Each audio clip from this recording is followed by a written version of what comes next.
नमस्कार दोस्तों, ज्ञानधारा क्लासेस में आप सभी का स्वागत है। कैसे हैं आप लोग? आई होप स्वस्थ होंगे और अच्छे से आप अपने आगामी एग्ज़ाम की तैयारी कर रहे होंगे। इसी क्रम में हमने हिंदी एवं शिक्षण अभिरुचि की एक सीरीज़ तैयार की हुई है। मैं एक चैप्टर हिंदी से और एक चैप्टर शिक्षण अभिरुचि से आपको पढ़ाती हूँ और साथ में टेस्ट पेपर भी आपको करवाती हूँ। तो अगर मेरी वीडियो आपको पसंद आई हो तो उसको लाइक करें, ज़्यादा से ज़्यादा अपने दोस्तों में शेयर करें और जो मेरे चैनल पे पहली बार आए हो चैनल को ज़रूर सब्सक्राइब करें। जिस चैनल को ज़्यादा से ज़्यादा आप लोग देखेंगे, जिस चैप्टरों को चाहे शिक्षण अभिरुचि हो या हिंदी हो, तो पहले मैं उन्हीं चैप्टरों को कराने की कोशिश करूँगी। आई होप कि आपको पसंद आते हों। तो चलो दोस्तों, इससे पहले शुरू करते हैं आपकी क्लासेस। इससे पहले मैंने आपको शिक्षण अभिवृत्ति और शिक्षण अभिरुचि दोनों को अच्छे से एक्सप्लेन करके अच्छे से समझाया हुआ है और उसके 3 टेस्ट पेपर भी ले लिए हैं। जिन्होंने पहले वो वीडियो नहीं देखी है, पहले इस वीडियो को देख लें और फिर आगे बढ़ें, क्योंकि हर एक चैप्टर एक दूसरे से संबंधित होता है। तो पहले वो अच्छे से समझ जाएं कि शिक्षण अभिवृत्ति क्या है, शिक्षण अभिरुचि क्या है। फिर आगे सामाजिक परिपक्वता। आज हम आपको पढ़ाएंगे सामाजिक परिपक्वता। तो सामाजिक परिपक्वता और सामाजिकरण क्या है? सामाजिक परिपक्वता, इसका एक सिंपल सा अगर अर्थ ले लें, सामाजिक परिपक्वता, समाज में एक परिपक्व होना, इंसान को समाज के अनुकूल, यानी एक आदर्श इंसान बनना। अगर सिंपल भाषा में कहें तो एक आदर्श इंसान बनाना। तो आदर्श इंसान कैसे बनेंगे? हर परिस्थिति में समायोजन करना, चाहे कोई सुख हो, दुख हो, चाहे कहीं कोई आपके अनुसार हो या आपके अनुसार ना हो, उसमें उस परिस्थिति में खुद को ढाल लेना, खुद को समायोजन करना, उसमें एडजस्ट हो जाना, उस परिस्थिति में खुद को एडजस्ट कर देना, अलग थलग न रहना। मतलब उस समाज से, जिस समाज में आप रहते हो, उस समाज से अलग अलग न रह करके बल्कि समाज में घुल मिल जाना, समाज में एडजस्ट हो जाना, समाज में सामाजिकरण उसको कहते हैं। और जब अच्छे से आप उसमें रहना, उठना बैठना, उसमें बोलचाल, मतलब उसमें एक व्यवहार करना, कहने का मतलब है उस समाज में आप व्यवहार करना सीख लोगे, समाज आपको अपना लेगा और आप समाज को अपना लोगे, तो तब हो जाएगा सामाजिक परिपक्व, यानी आप सामाजिक परिपक्वता आप में आ गई है। इससे इस प्रकार से कैसे हम सामाजिक परिपक्व होंगे? यानी हर माहौल में एडजस्ट होना, सबसे विचारों से मेल रखते हुए, सबके विचारों से मेल रखते हुए, सबके साथ अच्छे संबंध। किस प्रकार से इंसान बनाता है? जब एक बालक शुरुआत में कैसे वो दूसरे लोगों से संबंध बनाता है, कैसे वो एडजस्ट होता है, इस सब को आगे हम विस्तार से आपको समझाएंगे। लेकिन शुरू में इसका अर्थ है सामाजिक परिपक्वता, मतलब समाज ने आपको अपना लिया है और आपने समाज को अपना लिया है। समाज ने भी हमें अपना लिया, हमारे विचारों को, और हमने समाज को अपना लिया है। हमने उस समाज के आदर्शों, मूल्यों, संस्कृति, हर चीज़ को उसमें समायोजन करना सीख लिया है। तो सामाजिक परिपक्वता आ गई है। एक सिंपल सी भाषा हो गई कि एक आदर्श इंसान बनना। अब यह सामाजिक परिपक्वता है क्या? सभी गुणों से युक्त, मैंने ये आपको बता दिया कि सभी जो समाज में रहने लायक जो गुण होते हैं, जो सभी पक्ष होते हैं समाज में रहने लायक, सांस्कृतिक हो, धार्मिक हो, मनोक्रियात्मक हो, भावात्मक हो, संज्ञानात्मक हो, जो भी एक इंसान में गुण होते हैं, उसमें उस समाज में क्या कर लेना? समायोजन, खुद को ढाल लेना, उसके अनुसार, उस समाज के अनुसार खुद को ढाल लेना। तो ये हो जाएगा सामाजिक परिपक्वता। अब व्यक्ति समाज के साथ उचित समायोजन कर सके, विभिन्न पक्षों, संज्ञानात्मक, भावात्मक, मनोक्रियात्मक रूप से विकास इस प्रकार करना कि वह समाज में समायोजित हो सके। अपने इस प्रकार से अपना समायोजन करना मतलब अलग अलग पक्षों का, जैसे संज्ञानात्मक पक्ष का, भावात्मक पक्ष का, जज्बाती रूप से, मनोक्रियात्मक मन से, दिल से, रूप से, इस प्रकार इन सभी पक्षों का इस प्रकार से विकास करना कि समाज में समायोजित हो सके। इस प्रकार से सभी पक्षों का विकास होना ही सामाजिक परिपक्वता है।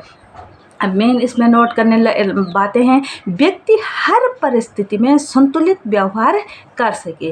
कहने का जो ये आगे हमने छोटी छोटी डेफिनेशन आपको बताई हैं, उसका मेन अर्थ है, इसको अगर हम हेडलाइन करें तो मेन मुख्य इसका जो निष्कर्ष निकलता है वो है, व्यक्ति हर परिस्थिति में संतुलित व्यवहार करे। मतलब हर परिस्थिति में एक संतुलित व्यवहार करे। अब कई लोग देखोगे आपने कि किसी भी माहौल में खुद को एडजस्ट नहीं कर पाते हैं, या तो वो गुमसुम अंदर अपने अलग अलग रहेंगे, न तो उनके दोस्त होते हैं, न समाज उनको उनके विचारों से सहमत हो पाता है, और न वो समाज के विचारों से सहमत हो पाते हैं। इसका मतलब है कि वो समाज में समायोजित नहीं हो पाए हैं, समाज में एडजस्ट नहीं कर पाए हैं। कई व्यक्ति देखेंगे बीच में कि हर किसी के विचारों को, बातों को उन्होंने काटना है, हर किसी के बातों को काटना है। तो इसका मतलब वो किसी के विचारों से सहमत नहीं है। अगर सहमत नहीं है तो वो समाज में समायोजित नहीं हो सकते, उस समाज में एडजस्ट नहीं हो सकते हैं। और एक अच्छे इंसान की पहचान होती है कि वो समाज में समायोजित हो सके। जिस समाज में आप रहते हैं उस समाज के विचारों, मूल्यों को अपना सके, और वो समाज आपके विचारों और मूल्यों को अपना सके। इस प्रकार का हमें व्यवहार करना है। अब दूसरा है, समाज के आदर्शों, मूल्यों, संस्कृति, रीति रिवाज, अच्छाइयों होता था, अच्छाइयों को अपनाना सामाजिकरण है।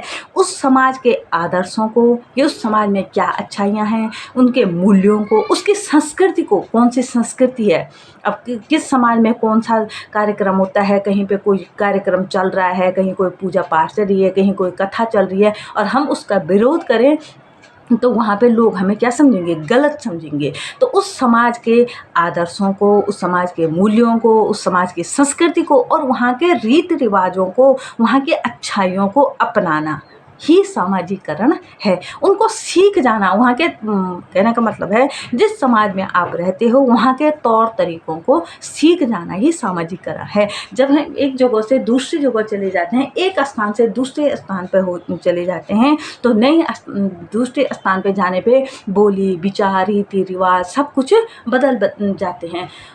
कई जगह तो ऐसे होता है, भाषा बदल जाती है, उनके रीति रिवाज, उनका खान पान सब कुछ बदल जाता है, और वहाँ पे हमें शुरू में एडजस्ट करने में मुश्किल आती है। लेकिन धीरे धीरे हम उस माहौल में ढल जाते हैं और वहाँ के रीति रिवाजों को अपना लेते हैं, और एक समय ऐसा आता है कि हम खुद को वहीं का मान बैठते हैं। तो इसका मतलब हमने उस समाज में समायोजन कर लिया है, और उस समाज ने हमको भी अपना लिया है। उसको बोलते हैं सामाजिक परिपक्वता। अब उस समाज के हिसाब से हम परिपक्व हम हो गए हैं, तो सामाजिक परिपक्वता आ गई है।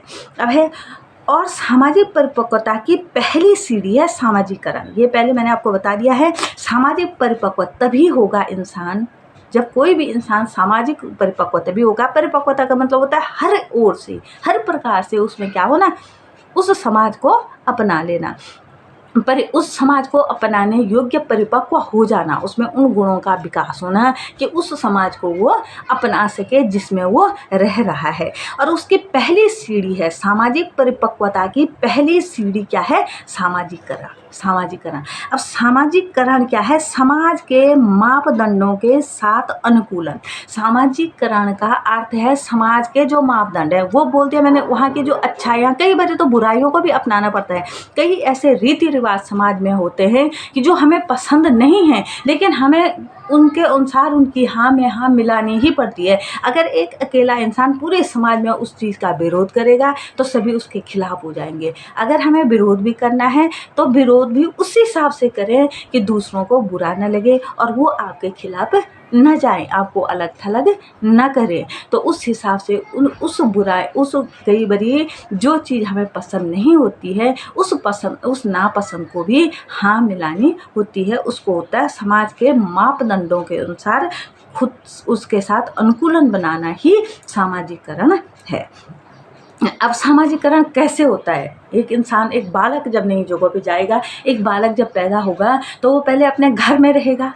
घर में वो देखेगा कि हमारे अपने कहते हैं ना, बच्चे की प्रथम पाठशाला उसका परिवार होता है। अब परिवार में वो अपने माता पिता को देखेगा कि ये कैसे उठते हैं, कैसे खाते हैं, कैसे बोलते हैं। जो भाषा परिवार में माँ बोलेगी तो बच्चा सबसे पहले वही भाषा सीखता है, क्योंकि वो रोज रोज वही सुन रहा है, देख रहा है। तो सुन करके, देख करके वो वही सीखता है। तो पहले गुण उससे कहाँ से मिलेंगे? परिवार से मिलेंगे। तो सामाजिकरण कहाँ से होता है? ये चीज़ होती है। अब देखो, सामाजिकरण कैसे होता है बच्चों में, किस किस चीज़ से होता है वो बताते हैं। सामाजिकरण सिखाया जा सकता है। सामाजिकरण ऐसा नहीं है कि देख कर के भी होता है, लेकिन सिखाया भी जा सकता है। अब सिखाया कैसे जा सकता है? सामाजिकरण कैसे बच्चों को सिखाएंगे?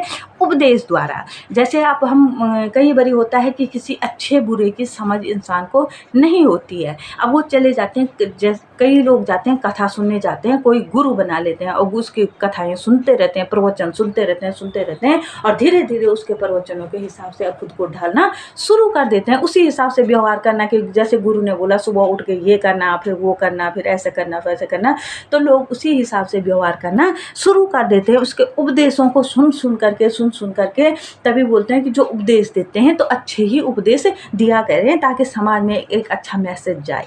तो वो उनको सुन करके ही वही सीखना शुरू कर देते हैं। तो पहला हो जाता है, सिखाया जाता है किस के द्वारा, कैसे इसको सिखाया जाता है? उपदेश द्वारा। अब दूसरा होता है कैसे सीखता है? अनुकरण से। अनुकरण मतलब किसी को देख करके उसकी नकल करना। जैसे हमने किसी को अपना आइडल बनाया हुआ है तो उनको देख करके उसी की तरह उसकी नकल करना, उसका चलना ढलना, उसका खान पान, उसका रहन सहन, उसकी बोली भाषा, उसका जो व्यवहार होता है उसको नकल कर लेते हैं। वो होता है नकल द्वारा, अनुकरण द्वारा। नकल करना मतलब वो हो गया अनुकरण करना, उसके अनुकरण करना, उसकी नकल करना, वो हो जाएगा किसी को देख करके अनुकरण। तीसरा हो जाएगा पहचान या तादात्म्य द्वारा, किसी से प्रभावित होकर के। हमने किसी के विचारों से, अब जैसे जैसे अपना स्वामी विवेकानंद से प्रभावित हैं, कोई महात्मा गांधी से प्रभावित हैं, कोई अब पिछले धार्मिक कहानियाँ हम पाते हैं, कोई रामचंद्र जी के गुणों से प्रभावित हैं, कोई कृष्ण के उपदेशों से प्रभावित हैं।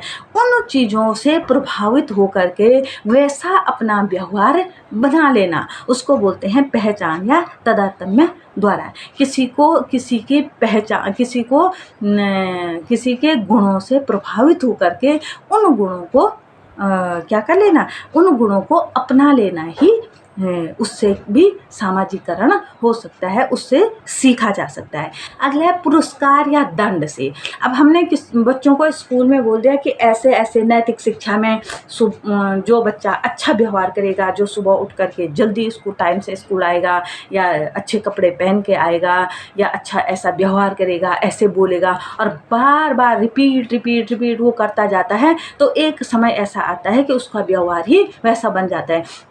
तो उसको बोला जाता है स्कूल में कि जो ऐसा व्यवहार करेगा तो उसको पुरस्कार, लास्ट में उसको क्या मिलेगा? जो सफाई के साथ रोज आएगा तो फर्स्ट प्राइज़ उसको मिल जाएगा, या जो डेली अटेंडेंस देगा, जो रोज़ स्कूल आएगा तो उसको फर्स्ट प्राइज़ मिलेगा। तो उस पुरस्कार को पाने के लिए रोज़ वही व्यवहार करना, रिपीट व्यवहार करते रहना। रोज़ जैसे अब अच्छा व्यवहार रोज़ सीखते हैं तो धीरे धीरे वो व्यवहार हमारी क्या बन जाता है? आदत बन जाता है, और उस आदत वो फिर हमारी आदत में शामिल हो जाता है। तो ये व्यवहार तो हमने एक पुरस्कार के लालच में आके शुरू किया था, लेकिन अब वो हमारे क्या बन गया? एक व्यवहार हमारे जीवन का हिस्सा बन जाता है। तो पुरस्कार से भी। और दंड तो किसी इंसान को तभी देना चाहिए जब उसकी गलतियों की पहचान हो, तब दंड देना चाहिए। पर दंड के डर से भी, अब कई बच्चे स्कूल जब शुरुआत में स्कूल आते हैं, जब कोई जगह पे जाते हैं तो उन्हें ऐसा लगता है कि अगर हम कोई गलत कार्य करेंगे तो हमें इसका क्या मिलेगा, दंड मिलेगा। तो वो इस दंड के भय से, पुरस्कार पाने के लिए नहीं, उस दंड के भय से वो ऐसा गलत काम नहीं करेंगे और वही करेंगे जो उन्हें बताया जाएगा कि ऐसा ही करना है, ऐसा करना है। अच्छा जो शिक्षा टीचर एक शिक्षक देगा वो वही करेंगे, सिर्फ दंड के भय से कि हमें दंड न मिले, उस भय से वो अच्छा व्यवहार करेंगे। और धीरे धीरे जब रिपीट व्यवहार करते जाएंगे तो एक दिन उनका ऐसा ही व्यवहार बन जाएगा। तो पुरस्कार और दंड से भी इंसान सामाजिकरण सीखता है, उस समाज में रहना, उठना, बैठना, चलना फिरना, मतलब उस समाज में एक अनुकूलन बनाए रखना सीखता है। अब वो सामाजिकरण समाज के मापदंडों के अनुसार अनुकूलन बनाना ही सामाजिकरण है। अब सामाजिकरण के अभिकरण मतलब सामाजिक होने के स्रोत, किन किन स्रोतों से इंसान शुरुआत से, मतलब जब एक बच्चा पैदा होता है और फिर धीरे धीरे वो बढ़ता है, तो शुरुआत से वो एक सामाजिकरण सामाजिक अभिकरण मतलब सामाजिक होने के जो स्रोत हैं, कहाँ से वो सामाजिकरण उसमें आता है, वो कहाँ से वो सामाजिक मापदंडों और सामाजिक मूल्यों को सीखता है। तो इसमें होते हैं दो, एक होता है प्राथमिक स्रोत को बोलते हैं अनौपचारिक स्रोत। तो दोस्तों आप इन चीज़ों को या तो पेन और कॉपी से नोट करते रहें या स्क्रीनशॉट भी लेते रहें, ताकि आपको आगामी जो परीक्षाएं आएंगी उस टाइम अगर आपने इस टाइम अच्छे से सुना होगा, पढ़ा होगा, तो आप रिपीट उसको देखोगे तो आपको अच्छे से याद हो जाएगा और समझ में आ जाएगा। इसलिए इसको नोट करते भी रहना। तो पहला हो जाएगा प्राथमिक या अनौपचारिक। प्राथमिक स्रोत अनौपचारिक होते हैं और द्वितीयक स्रोत होते हैं औपचारिक। प्राथमिक या अनौपचारिक, द्वितीयक या औपचारिक, ये हैं सामाजिक अभिकरण के स्रोत, सामाजिक होने के स्रोत, मतलब कैसे समाज के मापदंडों को बच्चा सीखता है। तो प्राथमिक या अनौपचारिक में होते हैं, पहला होता है परिवार। सबसे पहले एक बच्चा अपने परिवार से ही सीखता है। मैंने आपको बता दिया है कि जब एक बच्चा पैदा होगा तो धीरे धीरे वो देखता है कि ये किस भाषा में बोल रहे हैं, क्या खा रहे हैं, क्या पी रहे हैं, कौन सी व्यवहार ये कर रहे हैं। तो जिस परिवार में सुबह जल्दी उठते हैं तो उस परिवार के बच्चों को जल्दी उठाया जाता है, तो उनकी आदत बन जाती है। सुबह उठ के पूजा पाठ हुई तो वो बच्चे जल्दी से पूजा पाठ सीख जाते हैं। जिन समाज में जैसे सुबह उठ करके योगा होता है तो वो बच्चे जल्दी योगा सीख जाते हैं। तो जिस प्रकार से कुछ भी व्यवहार जो परिवार में होता है तो बच्चा उस हिसाब से, परिवार के हिसाब से, तभी तो कहते हैं कि परिवार बच्चे की पहली पाठशाला परिवार होता है। बच्चा परिवार से ही सीखता है। उसकी माँ जो भाषा बोलेगी, जिसको मातृभाषा बोलते हैं, इसीलिए उसको मातृभाषा बोलते हैं, माँ से आने वाली भाषा। जो माँ बोलेगी वही भाषा बच्चा सीखेगा। तो वो पहला जो सामाजिकरण का पहली सीढ़ी है, कहाँ से वो सीखता है, तो प्राथमिक या अनौपचारिक में पहला आता है परिवार। दूसरा होता है जब वो फिर बड़ा हुआ और फिर गया वो अपने दोस्तों के बीच, दोस्तों में घुलने मिलने खेलने लगता है। तो वो दोस्तों की आदतों को, कई बच्चे ऐसे होते हैं कि दोस्तों में जाके ही बोलना सीख जाते हैं। फिर वो बोलना सीखेगा कि दोस्त कैसा व्यवहार करते हैं, कैसे बोलते हैं। कई बच्चे गलत भाषा बोलते हैं तो बच्चे माँ बाप वो हो जाते हैं कि हमने तो इसको ऐसे सिखाया ही नहीं था, तो ये कहाँ से सीख के आया, तो अपने दोस्तों से सीख के आता है। इसलिए दोस्त भी अच्छे होने चाहिए। फिर होता है पास पड़ोस। आप जिस माहौल में रहते हो, जिस समाज में रहते हो, तो उस समाज में आपका उठना, बैठना, चलना, फिरना, बोलना, व्यवहार कैसा होता है, वो बच्चा फिर सीखता है अपने पास पड़ोस यानी अपने समाज से। तीसरा होता है रिश्तेदार। किन रिश्तेदारों के वो संपर्क में जाता है। अब बच्चा अपने घर से जाएगा, नान के जाएगा, अपने फूफू के, बुआ के जाएगा, अपने जो भी रिश्तेदार होते हैं उनके अलग अलग फंक्शनों में जाएगा, या अन्य किसी भी आना जाना रहेगा, तो घर में आना जाना रिश्तेदारों का रहेगा, तो उनसे भी बच्चा कुछ न कुछ सामाजिक गुण सीखता है, उनसे उनका व्यवहार भी वो अपनाता है। अगला होता है विभिन्न उत्सव। जो हमारे यहाँ उत्सव मनाए जाते हैं, जैसे कोई दीपावली हो गया, होली हो गया, त्योहार हो गया, या कोई फंक्शन होता है घर में, तो उन चीज़ों से भी बच्चा कुछ ना कुछ व्यवहार सीखता है। ये तो है प्राथमिक या अनौपचारिक। अब ये प्राथमिक जो अनौपचारिक व्यवहार, इसमें मुख्य जो बात नोट करने लायक होती है, प्राथमिक और अनौपचारिक जो सामाजिक गुण सीखने के जो स्रोत हैं, वहाँ से बच्चा अपने आप सीखता है। वहाँ से उसको बोला नहीं जाता है कि ये सीख वो सीख। अब बच्चा पैदा हुआ, उसको बोला नहीं जाता है कि ये भाषा सीख लो, या ये बोलो, माँ बोल। वो खुद देख देख के ही वो सीखता है। जितने प्राथमिक या अनौपचारिक स्रोत हैं, वहाँ से वो देख के सीखता है। जैसे परिवार से देख के सीखा, मित्रों से, पड़ोस से, रिश्तेदारों से, विभिन्न उत्सवों से वो देख देख के ही सीखता है प्राथमिक स्रोत। लेकिन जो द्वितीयक या अनौपचारिक स्रोत होते हैं, द्वितीयक जो अनौपचारिक स्रोत हैं, वहाँ सीखने के लिए भेजा जाता है या यहाँ सीखने के लिए जाना पड़ता है। द्वितीयक और अनौपचारिक दूसरे होते हैं, द्वितीयक या अनौपचारिक। जो द्वितीयक और अनौपचारिक स्रोत होते हैं, वहाँ सीखने के लिए या तो भेजा जाता है या वहाँ सीखने के लिए जाया जाता है। वहाँ सीखा जाता है, वहाँ सिखाया जाता है। वहाँ खुद नहीं सीखा जाता, सिखाया जाता है। तो ये होते हैं द्वितीयक या अनौपचारिक। अब उसमें पहला आता है शिक्षण संस्थाएं। पहले बच्चे को कहाँ भेजा जाता है? शिक्षण संस्थाएं मतलब पहले विद्यालय भेजा जाएगा, अब नर्सरी में भेजा जाएगा, KG, UKG, फिर स्कूल, फिर जो भी होगा, फिर आगे कॉलेज जाएगा, फिर अन्य शिक्षण संस्थाओं में जहाँ भी जाएगा वहाँ उसको भेजा जाएगा सीखने के लिए सामाजिक गुण, सामाजिक तौर तरीका। अगर पढ़ाई सीखता है, शिक्षा सीखता है, तो शिक्षा का मतलब ही वही है कि सीख करके वो समाज में अनुकूलन बनाने योग्य बने, सामाजिक परिपक्वता उसमें आए। तो इस पहला हो गया शिक्षण संस्थाएं। दूसरा हो गया धार्मिक संस्थाएं। जो धार्मिक, सामाजिक, धार्मिक जो संस्थाएं हैं, जो धार्मिक हमें उपदेश देते हैं, वहाँ भी कुछ न कुछ सीखा जाता है। अगला होगा राजनैतिक संस्थाएं। जो राजनीतिक क्षेत्र में जाते हैं, राजनीति सीखते हैं जो। तो अगला हो गया सांस्कृतिक संस्थाएं। तो इन जो द्वितीयक या औपचारिक स्रोत हैं, वहाँ पे सीखने के लिए भेजा जाता है या सीखने के लिए जाया जाता है। मतलब वहाँ कुछ सिखाया जाता है। जो प्राथमिक स्रोत होते हैं, वहाँ खुद ब खुद बच्चा सीख लेता है अपने आप ही, उनको देख करके या उनको उनके साथ रह करके ही सीखता है।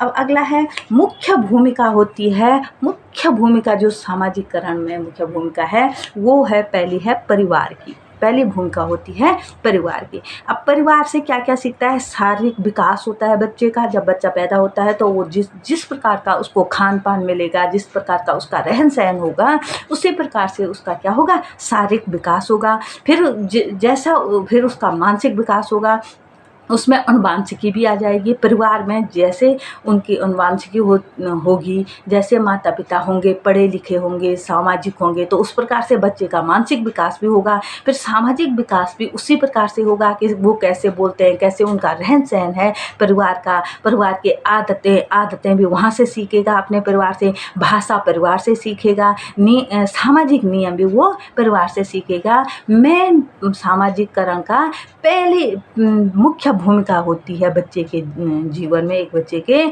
उसका परिवार। जैसे परिवार से बच्चा रहेगा, वैसे ही वो सीखेगा। जिस परिवार से, एक पढ़े लिखे समाज से, पढ़े लिखे परिवार से या शिष्ट परिवार से जो बच्चा आएगा, तो अधिकांश तो पढ़ा लिखा और शिष्ट ही होगा।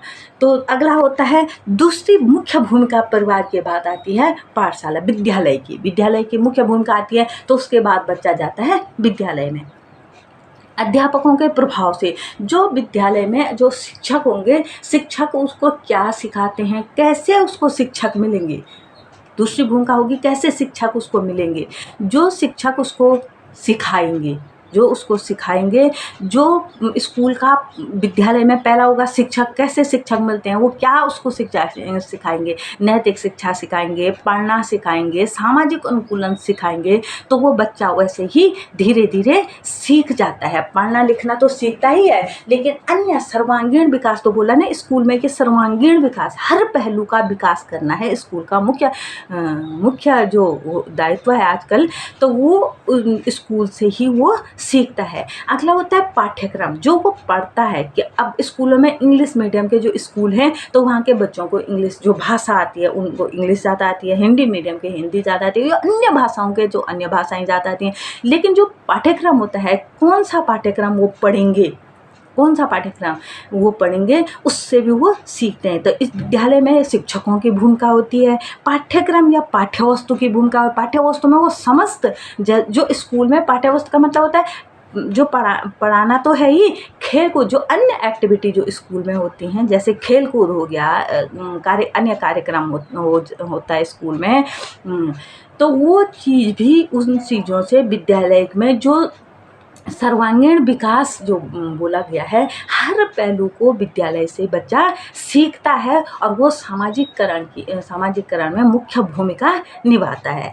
अगला होता है इसमें, अब इस विद्यालय में अब पहला हो गया परिवार, तो दूसरा हो गया विद्यालय। अब विद्यालय में सबसे ज़्यादा भूमिका होती है शिक्षकों की। अब शिक्षकों की क्या भूमिका होती है, इसमें होता है स्वयं का आदर्श, शिक्षक का स्वयं का आदर्श, शिक्षक कैसा है, उसका चरित्र कैसा है, वो कैसा व्यवहार करता है, इससे बच्चा सबसे ज़्यादा सीखता है।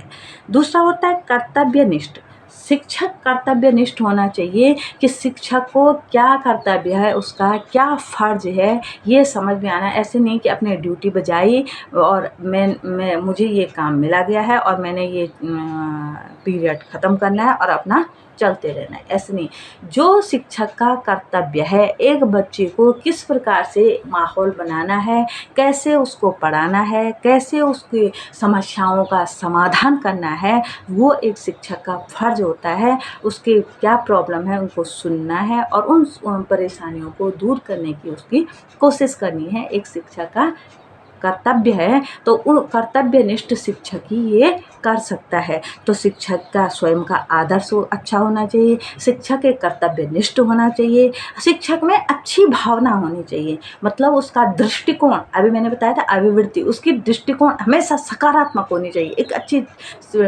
एक छात्रों के प्रति उसकी अच्छी भावना होनी चाहिए। ये नहीं कि ये हमारा अपना है तो इसको इतने मार्क्स दे दो और ये वो है तो इसकी गलतियां ही निकालते रहो। शिक्षक के लिए सभी छात्र समान होते हैं और सबके हर पहलू को देखते हुए सबके सर्वांगीण विकास की भावना शिक्षक में होनी चाहिए, एक अच्छी भावना होनी चाहिए। और शिक्षक समूह में मिलनसार होना चाहिए, शिक्षक में स्वयं ऐसे समूह में समायोजित, मतलब समाज में सामाजिककरण का गुण शिक्षक में होना चाहिए, तो ही शिक्षक बच्चों को अच्छे से सिखा सकता है। तो सबसे मुख्य भूमिका है सामाजिककरण में परिवार की, दूसरी है पाठशाला विद्यालय की, और विद्यालय में मुख्य भूमिका होती है शिक्षक की।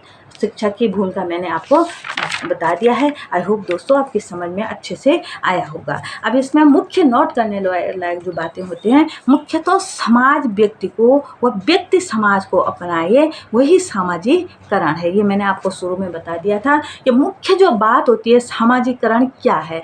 तो मुख्य जो मेन जो सबका निचोड़ जो निकल के आया वो है कि व्यक्ति समाज को अपनाए और समाज उस व्यक्ति को अपनाए, तो वही क्या है, सामाजिककरण है। सामाजिककरण में बालक समाज की गतिविधियों को सीखते हैं। सामाजिककरण में एक बालक समाज की जो गतिविधियां, समाज में क्या क्या हो रहा है तो उसकी गतिविधियों को सीखते हैं। और जो गलत समाज में जो बच्चा पड़ जाता है तो वही उसकी गतिविधियों को वो गलत ही सीखता है। इसलिए अच्छे समाज में रहना, अच्छे वातावरण में रहना तो बच्चे के विकास में बहुत बड़ा महत्व होता है और बहुत अच्छा वातावरण बच्चे को देना चाहिए। तो बच्चे के विकास में अच्छी भूमिका वही वातावरण निभाएगा। तो और उन्हें अपने व्यक्तित्व का अंग बना लेता है। सामाजिककरण में बालक समाज की गतिविधियों को सीखते हुए और उन्हें अपने व्यक्तित्व में ढाल लेता है, अपने व्यक्तित्व का अंग बना लेता है। अपना चरित्र, अपना व्यक्तित्व उस समाज से जो सीखता है वैसा बना लेता है। अब एक विद्वान हुए उनके जो उन्होंने सामाजिककरण की जो डेफिनेशन दी है, जो परिभाषा दी है, हेमिंग तथा न्यूगार्टन ने क्या परिभाषा दी है? सामाजिककरण वह प्रक्रिया है जिसमें बालक अपने समाज